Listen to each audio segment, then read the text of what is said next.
September 1 முதல் ஓமந்தூரார் தோட்டத்தில் கட்டப்பட்டுள்ள புதிய அரசு மருத்துவக் கல்லூரி செயல்படும் என்று சுகாதாரத்துறை செயலாளர் டாக்டர் ராதாகிருஷ்ணன் தெரிவித்துள்ளார். சென்னை ஸ்டான்லி அரசு மருத்துவக் கல்லூரி மருத்துவமனையில் நடைபெற்ற பிளாஸ்டிக் சர்ஜரி தின நிகழ்ச்சியில் சுகாதாரத்துறை செயலாளர் டாக்டர் ராதாகிருஷ்ணன் மற்றும் மருத்துவ கல்வி இயக்குநர் கீதாலட்சுமி ஆகியோர் கலந்து கொண்டனர்.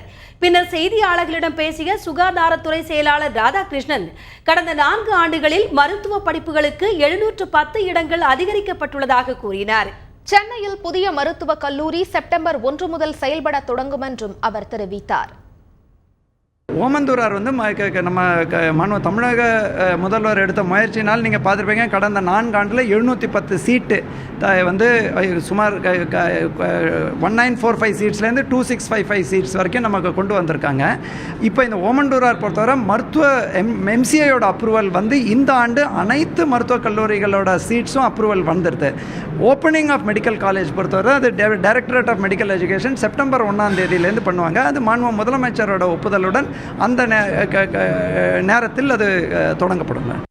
தொடர்ந்து பேசிய மருத்துவக் கல்லூரி இயக்குநர் கீதாலட்சுமி, பாராமெடிக்கல் எனப்படும் துணை மருத்துவ படிப்புகளுக்கான கலந்தாய்வு வரும் ஆகஸ்ட் 2வது வாரம் தொடங்கும் என்று கூறினார். 2700 கவர்மெண்ட் மெடிக்கல் காலேஜில் இருக்கிற சீட்டும் ப்ளஸ் செல்ஃப் ஃபைனான்சிங்கில் இருக்கிற சீட்டும் சேர்ந்தது. இதனால் எல்லாருக்கும் இது அப்ளை பண்ணுற அனைத்து மாணவர்களுக்கும் இது இடம் கிடைக்கும். கவுன்சிலிங் இப்போ பேராமெடிக்கல் டிகிரி கோர்சஸ்க்கு பார்த்தீங்கன்னா ஆகஸ்ட் 15க்கு மேலே ஒரு டேட்டை ஃபிக்ஸ் பண்ணி நாங்கள் அறிவிப்போம். ஸோ யூஸ்வலாக 2nd வீக் ஆஃப் ஆகஸ்ட்டில் நடக்கும்.